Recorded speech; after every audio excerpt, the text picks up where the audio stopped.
Live from Kansas City this week, this is the Sport Report. We'll be covering NASCAR, college football, the NFL, Major League Baseball, and a little bit of soccer. We'll be here every week as we cover sports in a unique way. We'll have some nostalgia mixed in, we'll have some fun, but it'll take some time for us to gain our bearings, so please be patient with our correspondence. We'll get there, we promise. At the end of the day, we value accuracy over speed. We'd rather be right than first, so we won't post up-to-the-minute info on our social medias. We won't talk about up-to-the-minute info. We might have some emergency podcasts here and there, but you can find most of that stuff anywhere. We want to take the time to digest the info and bring you insights from the news and results from the previous week, all wrapped within a neutral perspective. We want you to create your own opinion about a player, a team, a game, a league, whatever it may be. We don't want to develop that opinion for you. We're not going to have any talking heads on our platforms or in our coverage that make crazy points for attention. We're not going to have power rankings, no tiered rankings telling you that your team failed. Those are all opinions. We're going to stay away from that.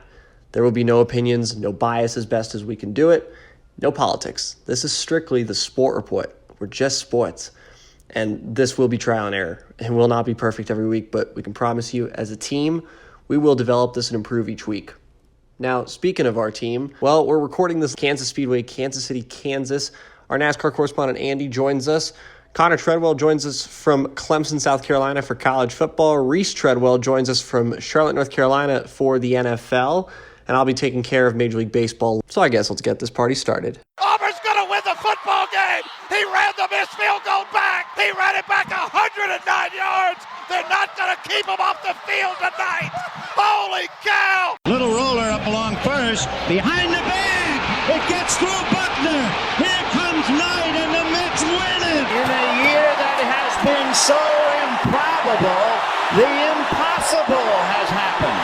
5 seconds left in the game. Do you believe in miracles? Yes!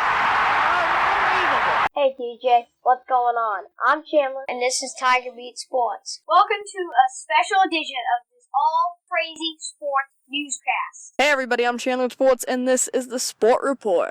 Chandler with Sports is how he wants to go. With is his middle name, Sports his last name. Here we go. Hit it, Blaze. This is the Sport Report. In honor of the late, great Vin Scully. Hi, everybody, and a very pleasant Wednesday to you, wherever you may be. I'm Chandler with Sports. This is the Sport Report. We got a lot to cover this week, so let's get right to it, starting with NASCAR. Live from Kansas City, the Sport Report carries on. Our NASCAR correspondent, Andy, joined me in Kansas City, Kansas for Kansas Speedway's Hollywood Casino 400. So, Andy, how did Stage 1 turn out? There were a good amount of events that happened. A lot of lead changes between them all, but got a couple playoff guys that were battling their tire situation. Kevin Harvick was one of the big names that we saw going in because of his incident the week before at Darlington, right? Yeah, Darlington.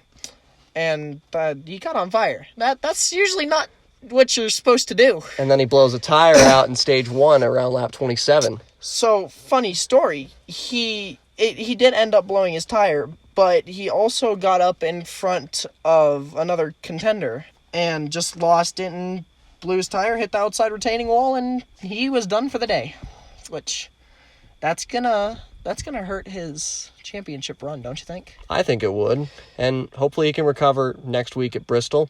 As Stage 1 continued, there was a caution for the 8 of Tyler Reddick, another playoff contender who was doing pretty decent. Christopher Bell took home Stage 1 after 80 laps, and as Stage 2 rolled on, and in Stage 2, a lot of cautions flew out. They did. Stage 2 came in, and there are a lot of cautions coming out. There were the 12 and the 45 put a second time for loose wheels, which, if they didn't pit and they lost their wheel, that is a big penalty and big fine for their crew chiefs. Well, keep an eye on that number 45, Bubba Wallace. We'll be talking about him in just a second. Yeah. More cautions later in Stage 2. Alex Bowman took home Stage 2, and as Stage 3 rolled around, they had 102 laps from the start of Stage 3 to the end of the race. Not one caution, if I'm not mistaken. From Stage 2, yeah, there was not one caution. They went into the pits, and they just continued to run around the oval. The pack started to spread out a little bit more. Bubba Wallace had a larger lead, and... No, it was Alex Bowman had the large lead, and Bubba chased him down from like a 5-second deficit. And then Bowman actually fell back into the back of... He finished top 10, but he finished further back, and Bubba Wallace just went on. Christopher Bell tried chasing him down with 30 to go, but Denny Hamlin overtook him and the two 23XI drivers. Hey, 1-2 at Kansas Speedway. It's Bubba Wallace's first career win at Kansas in 10 tries, his second career top 10, and his second career victory in almost 180 races on the circuit. Yeah. As for Bubba Wallace, it puts him into the second round of the ownership playoffs, even though he's not in the driver playoffs. Martin Truex Jr. finished 5th, Bowman in 4th, Christopher Bell in 3rd, Hamlin in 2nd, Bubba Wallace the winner at Kansas. All in all, that's going to shake some things up, though. It really is, and nobody knows what's going to happen next. Well, you got a couple guys who are in a win-or-die situation. Especially as it heads to Bristol next week. Yeah. A short track. And you know Harvick's luck at short tracks. It has not been the greatest, but he's going to get aggressive. Well, things come in threes, and we really hope they don't come in threes for him. Well, you were talking about how 23XI had a really good week, but you also got to talk about Ty Gibbs in the 45. That is true, and well, Ty Gibbs was in the 23, Bubba was in the 45, and Bubba actually, the 45 becomes the second car ever to have two winners, two different drivers in the same car. Jamie McMurray and Sterling Marlin did it in the number 40 car in 2002. That covers us from Kansas Speedway. On to the NFL. Reese Treadwell, you're up. He came up 1 yard short. Flutie flush, throws it down. Caught by Boston College. I don't believe it. They're 6 yards away from Pontiac. Around the NFL. Reese Treadwell joins us for Around the NFL. And Reese, what a crazy start to the NFL season. Our first game that happened Thursday night was Bills and Rams 31-10. Bills come into LA and shock the Rams and basically embarrass the defending Super Bowl champs. Bills look great. New defensive guys, Von Miller added. Josh Allen still rolling on through. Next, we have the Saints and Falcons, 27-26 Saints. Mariota, brought back that read option with a couple of his backs. Cool guy that I saw on the Saints was Taysom Hill, really plugging into that tight end role for them and really still being utilized as their wildcat guy. Next, we have these Bears and 49ers, sloppy Fields. Both teams struggle to move the ball. Bears got an upset win. Fields look good. Can't wait to see what Trey Lance can do for the Niners in this upcoming season. The Eagles versus Lions. Eagles off to a hot start with A.J. Brown, a new addition to wide receiver. High-scoring game. Lions made a comeback there in the late second half.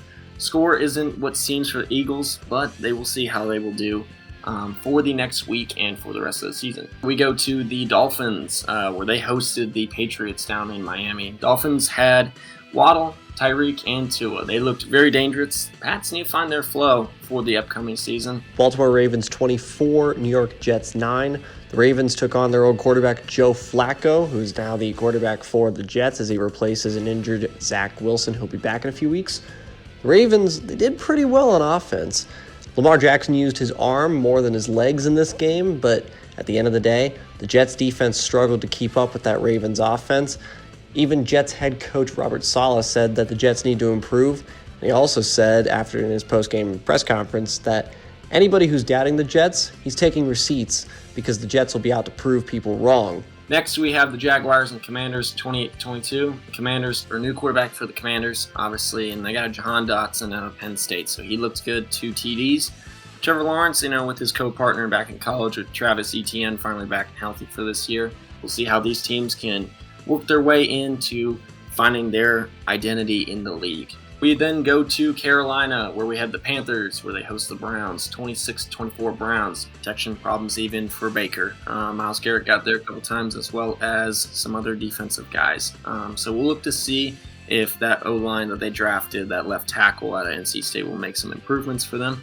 But overall, both teams still got some growing pains, but they will find their groove eventually. Cade York with a walk-off field goal as a rookie kicker. Next, we have the Colts and Texans 2020 tie game. I know, right? New York Giants 21, Tennessee Titans 20. Giants sneaked by with a 2-point conversion by Saquon with a shovel pass inside.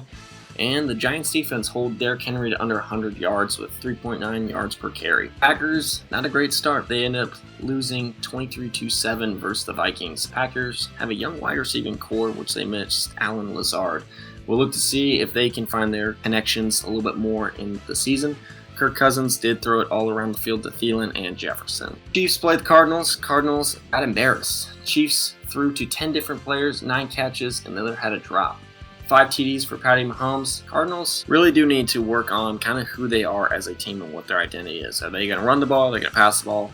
Kind of figure out their offensive groove. It was kind of an embarrassment to watch, Arizona, come out and not give as great a performance as we thought they would. Go to the AFC West with the Raiders versus Chargers, 24-19 Chargers. Adams and Carr bring it back to the college days, back down at Fresno State. The AFC West is stacked defensively, offensively. Bucks and Cowboys Sunday Night Football. Brady walks right in, being the oldest quarterback in the league to start a game. And the Cowboys also had no answer. Dak also left with an injury. We'll look to see what the Cowboys can do in the upcoming weeks with Cooper Rush as a QB1. We finally end it with the Broncos vs. Seahawks, 17-16 Seahawks. Russell makes his return to Seattle, gets booed. Nathaniel Hackett, in his first game as an NFL head coach, was faced with an interesting task.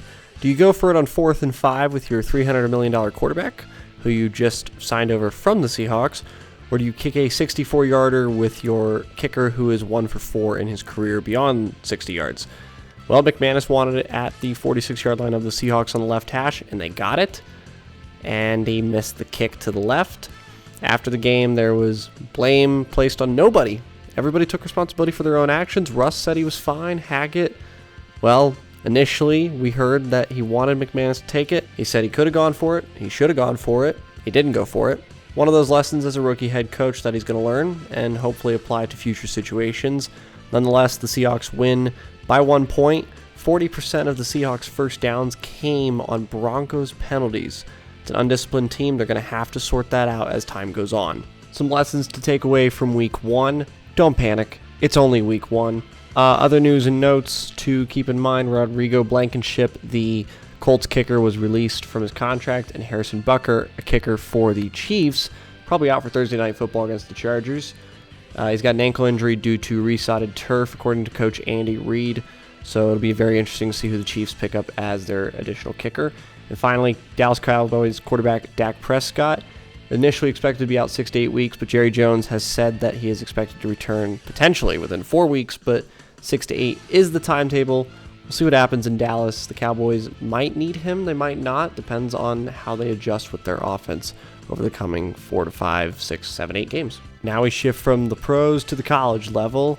Let's go to college football. Oh, the band is out on the field! Yellow! Oh, Leon left! Caught! Touchdown! Caught by Westbrook for a touchdown! Incredible! College football update. Connor Treble joins us on the Sport Report for college football, week number 2 instead of week number 1. And boy, oh boy, it had its surprises. So we'll start in Austin, Texas. College game day originated from there. Alabama and Texas. Connor, lead us off. Alabama and Texas, 20-19. Bama took the win this weekend. Texas had great offensive momentum, and Ewers went down actually in the first quarter, unfortunately, with the SC sprain. He's expected to be out for 4 to 6 weeks. Hudson Card played really well as a backup, number 1 environment there in Austin. Alabama competed really hard at the end of the day, and it's very hard to take down that number 1 spot, so tremendous talent was from both sides of the field. Next looking at App State versus Texas A&M, it was 17-14, game full of surprises. App State played with a lot of heart. Chase Bryce came through this week. Almost had it last week in North Carolina, but A&M had very talented players. Marshall beat number 8 Notre Dame in South Bend, Indiana this weekend. Another crazy game for both teams. Lots of turnovers for Notre Dame, unfortunately. However, lots of big offensive drives for both teams. Southern shocked Nebraska this weekend by beating them by a score of 45-42. Both offenses had an amazing day. Great running by Georgia Southern and great run and pass by Nebraska. The Southern defense beat through the air by star quarterback Casey Thompson. Scott Frost, however, was fired immediately after the loss. Was it the right decision after 3 games? Lost to Northwestern in Ireland. Big win against North Dakota. Not much credit there. They play Oklahoma this upcoming week, and the interim head coach is in. Thoughts, Chandler? Nebraska, goodness gracious. Head coach Scott Frost was there for 5 seasons. The prodigal son coming home. He's the last quarterback to win a national championship for the Nebraska Cornhuskers. Former athletic director Tom Osborne brought him in. And Trev Alberts, who's the current AD, played under Osborne as well. Osborne and Alberts had a conversation on Sunday morning, and Scott Frost was released from his contract. $15 million buyout that would have gone down to $7.5 million on October 1st. Scott Frost finishes with a losing record as Nebraska's head coach. Be very interesting to see how the Huskers regroup this weekend as they take on number 6 Oklahoma in Lincoln, as they played to a one-possession game last season in Norman at the home of Oklahoma, and Nebraska has a new head coach. Very interesting to see what the Huskers do as they take on their old Big 8, Big 12 rival. As for those 3 Sun Belt schools, Appalachian State, Georgia Southern, and Marshall, all of them pocket 6 figures or even 7 figures from these big-name schools that they just beat. All 3 wins came on the road. So a nice payday and a big win, probably the biggest win in school history unless you're App State, which beat Michigan 15 years ago. Next game we're looking at here is number 21st ranked BYU beat Baylor, number 9, 26-20. 2 electric offenses, great energy from both quarterbacks, great playmakers. However, their defenses held their own battles against the great offenses. Crazy overtime. However, a lot of both missed field goals by both teams. So it's crazy to see what we're going to see the next few days upcoming in practice and potentially this game weekend. Looking at number 20 Kentucky beat number 12 Florida by a score of 26-16. Crazy environment for the Wildcats coming in there to the swamp. Very close game, but a pick 6 by Kentucky to take the go-ahead lead. Florida could not come back, unfortunately, so I guess we'll see where the Gators drop. Next game we take a look at is 24th ranked Tennessee beat Pitt, number 17, by a score of 34-27. Tennessee loves their deep ball by Hendon Hooker. He stepped up big. Pitt replaced their star players with quarterbacks Kendon Slovis from the transfer from USC Trojans. However, he did go down in the first half and did not return. No report regarding his injury, but we look forward to seeing his healthy return. Tennessee's depth showed and ultimately allowed them to push for the win. Look at these upcoming weeks. It's kind of a slow week for these games. Number 2, Georgia playing South Carolina Gamecocks. It's a SEC conference play. Is Rattler going to get rolled in the SEC? He lost last week to Arkansas, so can we see this bounce back by this big Georgia Bulldog team? And Spencer Rattler coming over from Oklahoma, becoming a new quarterback at South Carolina. Be very, like you said, it'd be very interesting to see how South Carolina responds to a very tough Georgia team. Next game we take a look at is number 13 Miami versus number 24 Texas A&M. A&M coming off a big loss to Appalachian State. Miami is steamrolling their opponents, so we're going to see an awesome game. Be sure to look out for Miami's quarterback Tyler Van Dyke and see his assessment and the game situation awareness. A&M, lots to approve. Can they contend in the SEC, even though they brought in the number 1 recruiting class this year by a long shot? Take a key look at Evan Stewart, the freshman wide receiver. Very shifty, great hands, big-time boundary receiver as a true freshman. However, they're going to need that quarterback to show up in order to get him the ball. Oregon and BYU, number 12 BYU coming off that big win. And unfortunately, Oregon's been hurting. Great matchups. BYU, Oregon, definitely going to be an interesting matchup, especially for the Cougars coming off a double overtime win, like you said. Number 22, Penn State at Auburn. That's a game to keep an eye on, as well as another SEC battle between Mississippi State and LSU. Texas Tech at number 16, NC State. Close games in their first 2 games for Texas Tech, and NC State almost got upset in week number 0, which was 2 weeks ago. Don't count out the Red Raiders. Finally, number 11, Michigan State at Washington. It'll be the ABC game at 7:30 p.m. Eastern. Another game on the West Coast on ABC. Other than that, this week, like you said, does not feature too many top-ranked matchups, but it does have some storylines that'll definitely be covered next week. Usually at this point in the show, we'll transition over to soccer, but due to the death of Queen Elizabeth last week, all soccer matches in England and Scotland, really the United Kingdom, were canceled. A lot of matches were pushed. So the schedule has been kind of scattered. Things are being rearranged as we speak. So we will have our soccer correspondents on throughout the season, hopefully in a couple weeks, to talk about English football, talk about Champions League, and a couple of other things. But for this week, no soccer coverage. We will transition to the US Open, where Carlos Alcaraz won the men's single championships.